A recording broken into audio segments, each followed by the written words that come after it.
Depuis lundi 3 juin 2024, le ministre russe des Affaires étrangères, Sergei Lavrov, est en mini-tournée en Afrique de l'Ouest et centrale. Cette tournée a débuté en Guinée, au Congo, ensuite au Burkina Faso et s'est achevée hier mercredi au Tchad. En Guinée, il s'est entretenu avec son homologue et a été par la suite reçu par le président de la transition, Mamadi Doumbouya. Ils se disent prêts à renforcer leur coopération dans différents domaines comme l'économie, la défense, la lutte antiterroriste ou encore la santé et l'éducation. Depuis la chute de Muammar Kadhafi en 2011, la Libye est gouvernée par deux administrations rivales. L'une à Tripoli, ouest, dirigée par Abdelhamid Debeiba et reconnue par l'ONU. L'autre dans l'est, incarnée par le Parlement et affiliée au camp de Khalifa Haftar, avec lesquels Moscou entretient des relations étroites. Le Congo, qui préside le comité de haut niveau de l'Union africaine sur la Libye, est convaincu que la sortie de crise passe par la tenue d'une conférence de réconciliation interlibyenne. Et Sergei Lavrov s'est dit prêt à soutenir cette initiative. Nous utiliserons nos contacts avec les différents acteurs politiques libyens pour que cette conférence puisse avoir lieu, a-t-il promis.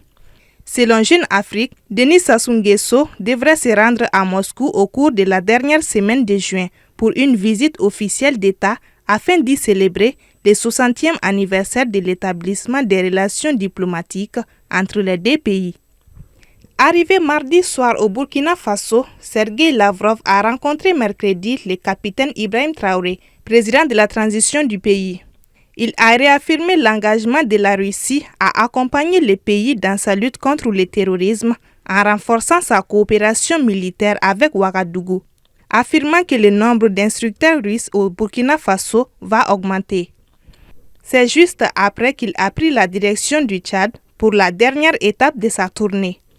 Aussitôt après avoir posé les pieds sur le sol tchadien, accueilli par le ministre des Affaires étrangères du pays, Abderrahmane Koulamala, Sergei Lavrov a pris la direction du palais présidentiel.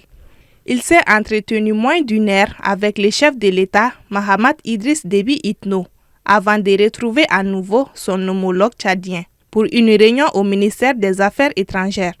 Lors d'une conférence de presse à l'issue de cet entretien, Sergei Lavrov a annoncé que la Russie allait développer la coopération avec le Tchad afin de renouveler l'accord militaire en vigueur depuis 2013 pour le faire correspondre aux objectifs du Tchad.